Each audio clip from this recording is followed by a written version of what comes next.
different today.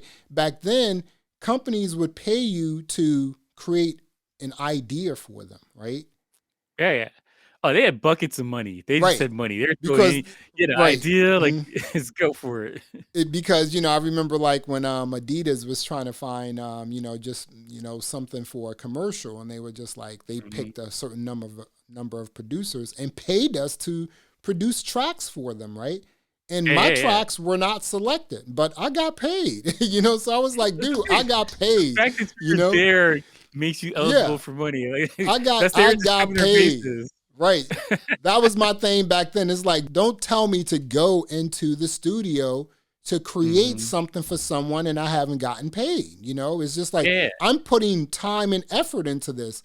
Even back then, that was my mind. That was how I thought. My thought process was like, okay, if someone says, hey, I want you to create something for me so that I can then take that to my, my executives, I'm like, okay, are you paying me to do this? Because I'm not spending that time to do this and not get paid. Yeah, like just the mere fact that you're in the room when a hit record is being produced, you're getting writer's credit just in case. Yeah. Just all in case. Like everyone's like, I don't remember if you said anything, but just in case, I'm gonna hit you with 2% or 5%. Right, exactly. And then those idiots, I'm not going to call them idiots, but then those people with like, just certain individuals, people in the industry would just like come into one of your sessions and then come in and say, oh, just add a double snare there. And the next thing they're getting like executive producer credits on like, on the track. And I'm like, the guy just came in and just said, put a double snare there. Now he's getting paid. What's going on with that? Right. So I'm just like, the whole game was kind of weird. But I think everybody's hustling. Yeah, it was a hustle. And I, appreciate that. It's just like, I don't care about, how people make money, what's their hustle. As long as it's like legal and it's not like affecting me in any way, I'm okay with the hustle, right? So I'm going to say, I think that my drums has always been like really tight and sick.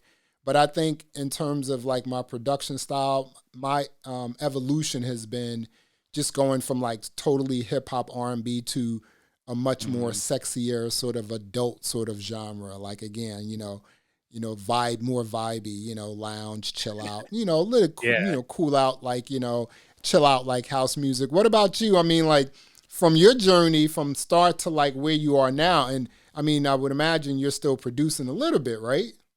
Yeah, every once in a while I'll throw a beat together. So all the music on my YouTube channel I produce.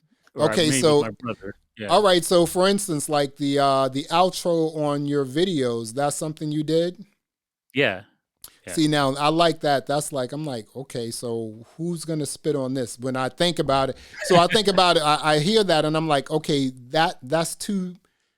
I can use that track in two different ways. One, to just have someone spit on it or like sing on it, or for it to just be like some loungy, vibey sort of thing you hear when you're at like some sort of a lounge or, really cool sort of like champagne like bar or something like that, and you just hear that in the background.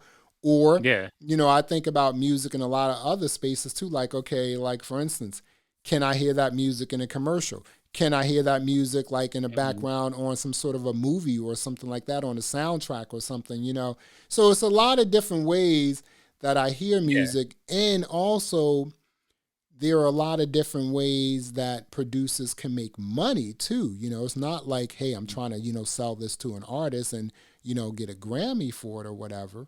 Yeah. Well, there's so many avenues, but like for me, for my production, I always try to make music that would sound good without anybody on it.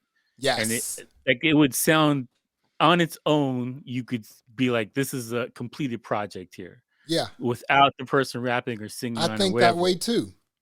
Yeah, that's always been my motto. So like, like you'd have to flip through and go through, because I when I started my channel, I was like, I don't want to put anything on there. I may have to sell these down the road. And now I'm just like, YOLO, I don't care anymore. Like, whatever. I'm going to throw some heat on here. And so like, if you flip back and forth, you can see from the intros and even stuff, if I play music during the one of my videos, whatever, all that stuff I produced or I made with my brother.